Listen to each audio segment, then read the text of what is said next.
Welcome. This is Ashley with OUR MBC Life, and we're here at the Infinite Strength Conference.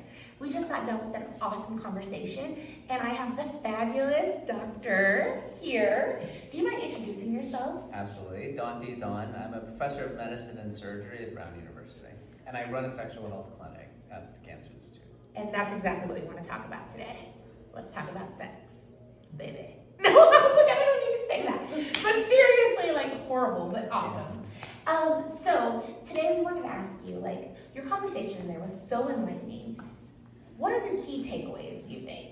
Well, I think one of the key takeaways is a message of empowerment.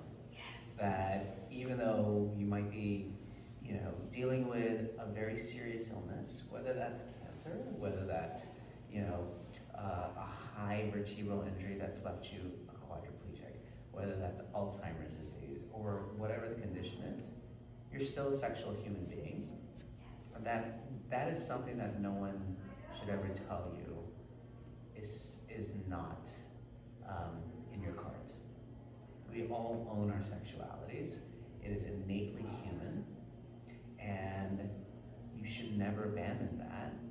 And it is not a side effect of cancer. No. And also what I really loved, I love that you just made that so valid and made sure that everybody in the room understood that this is a priority. It's quality of life, and we shouldn't be embarrassed to bring it up to any doctors. And if our doctors aren't talking about it, you are on social media and you allow us to learn things and then take it back to our team. So I just wanted to thank you because you helped me so many years ago at a conference that I saw you in. So I was so excited when you were here today. I appreciate that greatly. Yeah, you changed my life. I've been living with MBC for 7 years, and me and my husband are having a really hard time. And I wouldn't say it's 100% better, but it's definitely a lot better. And it's because of the key takeaways that you showed me about evidence-based research. Yeah. So, what do you recommend for moisturizers? Well, for moisturizers, I think understand that there are different kinds out there. Yes, And there's even natural things you can do. We talk about moisturizers in terms of inside the vagina, but you also have to remember there's skin.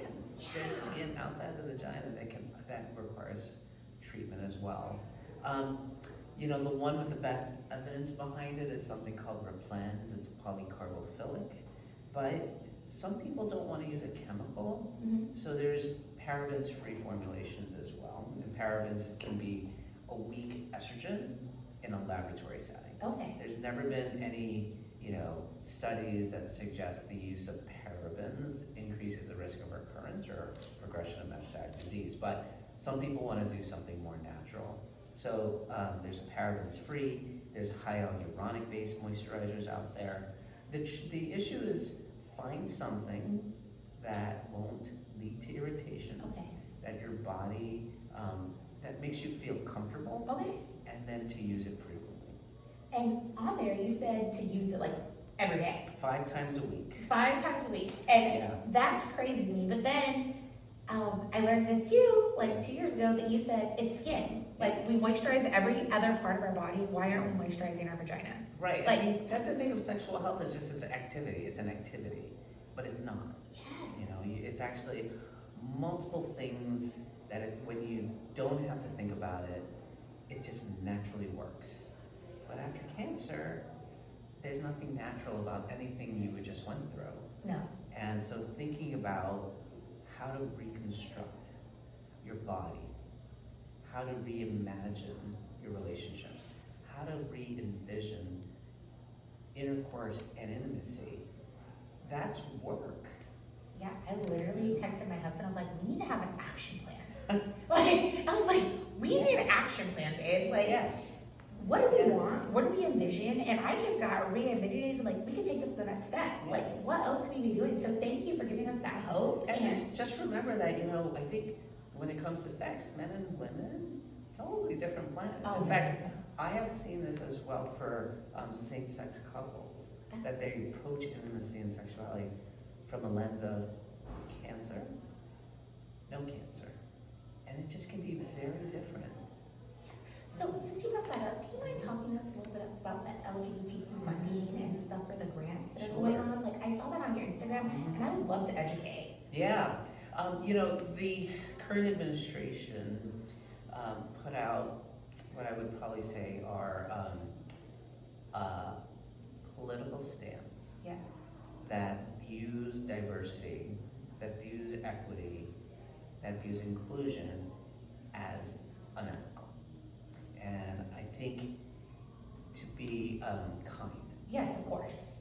It supports a view of the United States as having moved past it all, where everyone does have equal opportunities, and these divisions are more separating than uniting. What it ignores is that there are still disparities Yes. in care and in outcomes when it comes to health and when it comes to things as important to us as success. Okay. So where this is most being applied is in the sex and gender minoritized spaces, Yeah. where we know that there's disparities, where we know that SGM people compared to heterosexual people Yes. experience more hostilities in medicine, Of course. are less likely to engage in screening, that they approach physicians and clinicians with a very big aura of mistrust Yeah. or even defensiveness. But what we don't know is how does that impact their outcomes? Even prior to the administration coming in, Yeah. we were focused on trying to quantify the issue. We were focused on trying to help clinicians Yeah. do outreach to the SGM communities. And the current administration has just halted the research that NIH funded as it specifically relates to sex and gender minoritized communities.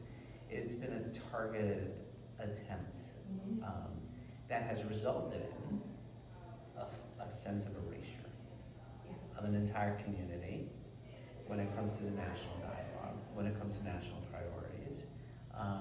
And I think it's going to be challenged, and we'll see. Yeah. And it's honestly unacceptable. Like, I have loved ones that identify, Yeah. and personally, I'm an ally. So I just wanted to bring some light into that. So thank you so much for sharing. Yeah, it's a big issue. There's a reaction that's happened that where those of us in this space are changing our foci publicly to be all embracing of people, Yes. yet still trying to stay true to mission, which is really to help communities who experience disparities just achieve the same levels of care that others should have to do. So the work will continue.